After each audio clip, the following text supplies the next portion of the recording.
The NASCAR Sprint Cup Series was on track at Talladega Superspeedway a little early due to impending rain, but the green flag flew and pole sitter Chase Elliott leads the field to green in the GEICO 500. The yellow flag flew on lap 49 as Dale Jr. gets loose and collects the 5 of Casey Kane and Matt DiBenedetto. The incident looked identical to the accident that took Dale out of the Daytona 500, and the car that Dale Jr. won this race in last year, the one that he named Amelia, would be taken behind the wall along with the 5 car. Under that caution, the highly anticipated driver swap between Tony Stewart and Ty Dillon took place.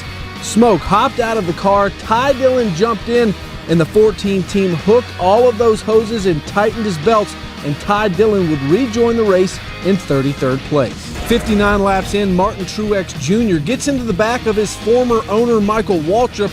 Waltrip gets shoved down onto the apron of the racetrack. He comes back up and collects the 13 of Casey Mears. Eric Almirola also goes for a spin, but Waltrip ends up collecting his car, keeps it off of the wall. Mears, however, would suffer damage and would have to go behind the wall for repairs. Just past halfway, the yellow comes out when Austin Dillon gets into the wall. Watch Jimmy Johnson go around here. The 34 car flips down the backstretch. Luckily, all of the safety equipment does its job, and the rookie was able to climb out of the car under his own power. On lap 110, Dale Earnhardt Jr.'s bad day gets worse. Carl Edwards has a problem on the right front, and Jr. was in the wrong place at the wrong time. Both cars were destroyed in the accident, but both drivers walked away and were checked and released from the infield care center.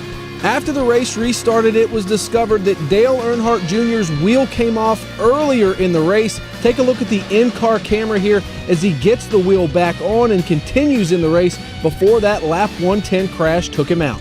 Lap 160, we see the big one when Jimmy Johnson gets turned into the wall. He goes off the nose of Kurt Busch's car, but several good cars get caught up in the aftermath, including Martin Truex Jr., Paul Menard, Ryan Blaney, Ricky Stenhouse, and many more.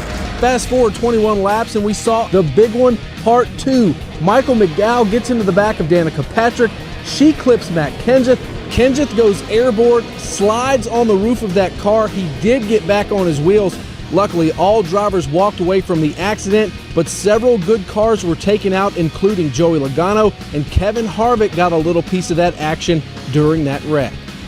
On the final restart, Brad Keselowski jumps out in front in the 2. He holds off the field to get the win as they crash behind him coming to the checkered flag. The 2 car earns its 2nd win of the year in the GEICO 500. For NASCAR.com, I'm Jonathan Merryman.